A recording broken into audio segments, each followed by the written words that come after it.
Assalamualaikum warahmatullahi wabarakatuh. Perkenalkan, nama saya Nurmala. Saya Fazila. Kami akan menjelaskan materi tentang Kerajaan Banjar. Selamat menonton.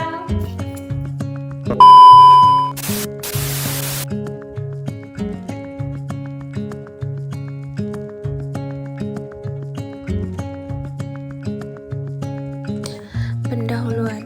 Kerajaan Banjar merupakan salah satu kerajaan Islam yang berkembang di wilayah Kalimantan Selatan pada abad ke-16.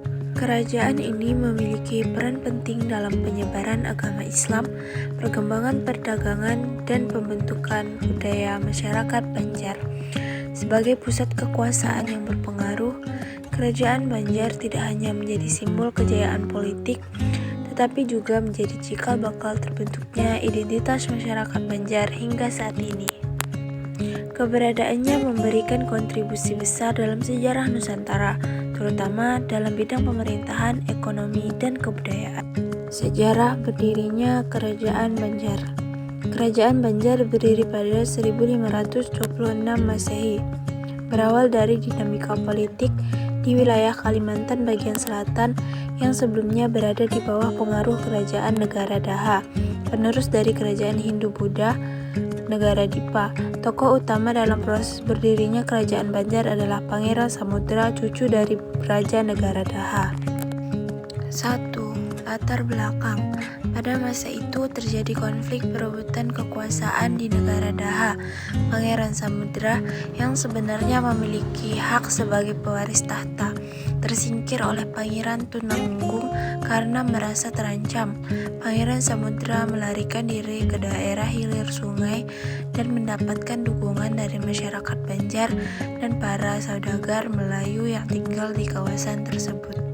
2. Bantuan dari Kerajaan Demak.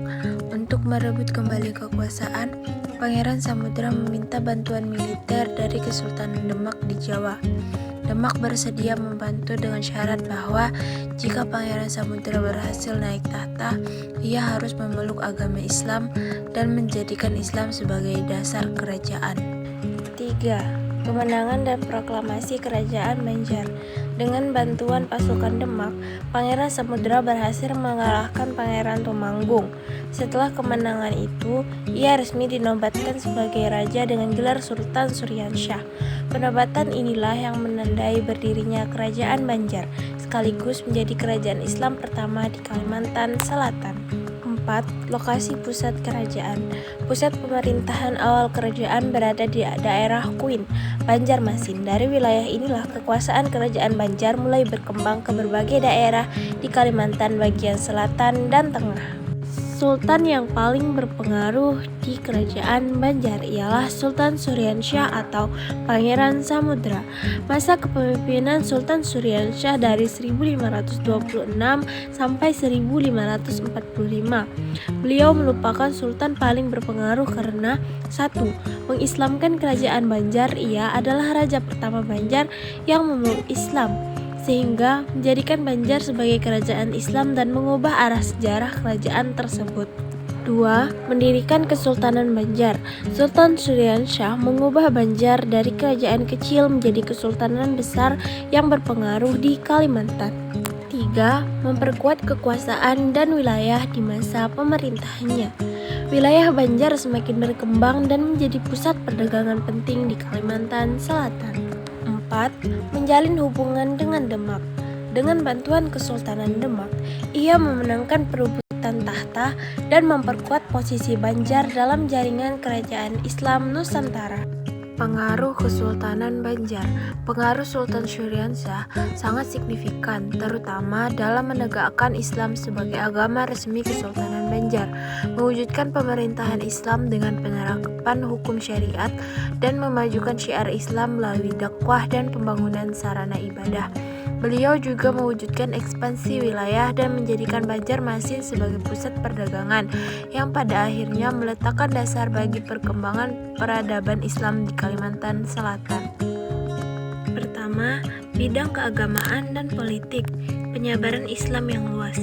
Sebagai sultan pertama yang memeluk Islam, ia diikuti oleh kerabat, elit istana, hingga rakyat jelata yang menjadi momentum penting bagi perkembangan Islam di Kalimantan Selatan. Penerapan hukum Islam. Di era pemerintahannya, Kesultanan Banjar mulai menerapkan hukum Islam. Pembangunan masjid. Beliau membangun Masjid Sultan Suryansyah di tepi Sungai Kuin yang menjadi bukti komitmennya terhadap ajaran Islam. Pengkaderan ulama. Mendorong para ulama untuk mendalami ilmu agama dan mengembangkannya seperti mengirim Syekh Arsyad Al-Banjari untuk belajar ke Mekah dan Madinah. 2. Bidang ekonomi dan sosial. Perkembangan Banjarmasin sebagai bandar perdagangan. Di bawah pemerintahannya, Banjarmasin berkembang menjadi pusat perdagangan yang besar, menarik pedagang dari berbagai suku untuk datang dan berdagang berbagai komoditas seperti lada, rotan, damar, emas, dan intan. Penguasaan wilayah dan upeti. Menguasai sebagian besar Pulau Kalimantan dan mendapatkan keuntungan melalui upeti dari wilayah timur, tenggara, dan barat daya. Perkembangan peradaban Islam. Islam berkembang menyeluruh dalam aspek politik, ekonomi, dan sosial yang melahirkan peradaban Islam yang sangat berkembang di Kesultanan Banjar. Sistem pemerintahan Kerajaan Banjar. Sistem pemerintahan Kesultanan Banjar yang dijalankan oleh Sultan Suryansyah adalah sistem monarki turun-temurun dengan struktur birokrasi yang terpusat. Sultan adalah pemimpin tertinggi yang memegang kekuasaan politik, militer, dan adat. Di bawahnya terdapat jabatan Perdana Menteri bergelar Mangkubumi yang posisinya dipegang oleh golongan rakyat biasa yang berjasa, bukan dari bangsawan. Struktur pemerintahan. 1. Sultan, pemimpin tertinggi yang kekuasaannya diwariskan secara turun-temurun dalam wangsa Banjarmasin. 2. Mangkubumi, jabatan Perdana Menteri yang bertanggung jawab penuh atas urusan pemerintahan sehari-hari. Jabatan ini diisi oleh rakyat biasa yang memiliki jasa besar terhadap kerajaan. 3. 4 menteri. Mangkubumi dibantu oleh 4 menteri, yaitu Menteri Panganan, Menteri Pangiwa, Menteri Gampiran, dan Menteri Panumping. Mereka memiliki kewenangan setara dengan hakim dan jaksa. Jabatan lain. Selain itu, terdapat menteri-menteri lain yang bertugas di bidang perdagangan, seni, keagamaan, dan logistik. Adipati, saudara-saudara Sultan diizinkan memerintah di daerah taklukan, tetapi berada di bawah Mangkubumi. Masa kemunduran Kerajaan Banjar. Masa kemunduran Kerajaan Banjar terjadi pada abad ke-18 hingga abad ke-19 akibat campur tangan dan intervensi Belanda. Faktor utamanya adalah sengketa internal kerajaan yang dipengaruhi Belanda, perebutan kekuasaan, dan ekspansi kolonialisme Belanda yang ingin menguasai kekayaan alamnya seperti batu bara. Keruntuhan kesultanan terjadi secara resmi pada 11 Juni 1860, meskipun perlawanan rakyat baru berakhir sepenuhnya pada tahun 1905. Penyebab utama kemunduran Kerajaan Banjar.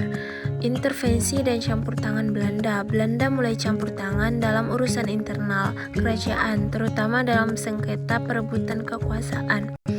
Perebutan kekuasaan. Belanda mendukung Pangeran Tamjidillah II, sementara Pangeran Antasari mendukung Pangeran Hidayatullah II yang dianggap lebih sah sebagai sultan. Hal ini memicu terjadinya Perang Banjar. Ekspansi kolonialisme. Belanda ingin menguasai wilayah Banjar yang kaya akan batu bara. Untuk itu, mereka terus memperluas wilayah kekuasaan dan campur tangan dalam pemerintahan kesultanan. Perjanjian dengan Belanda. Beberapa perjanjian yang dibuat dengan Belanda menyebabkan penyempitan wilayah kekuasaan Kerajaan Banjar. Konflik internal yang dipicu Belanda. Kondisi ini memicu perlawanan yang akhirnya pecah menjadi Perang Banjar, salah satu perang terlama di Nusantara. Akhir Kerajaan Banjar. Penghapusan Kesultanan. Kesultanan Banjar dihapuskan oleh Belanda pada 11 Juni 1860 dan wilayahnya digantikan oleh pemerintahan di bawah penguasaan Belanda. Perlawanan terakhir. Meskipun kesultanan dihapuskan, perlawanan rakyat masih berlanjut di berbagai wilayah.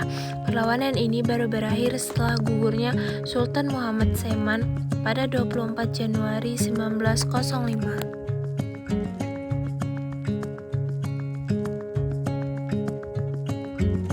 Kesimpulan, Kesultanan Banjar adalah kerajaan Islam di Kalimantan yang didirikan pada abad ke-16, berawal dari kerajaan Daha dan mengalami kemunduran akibat intervensi Belanda yang menyebabkan perang besar serta akhirnya dihapuskan pada tahun 1860. Kesultanan ini berperan penting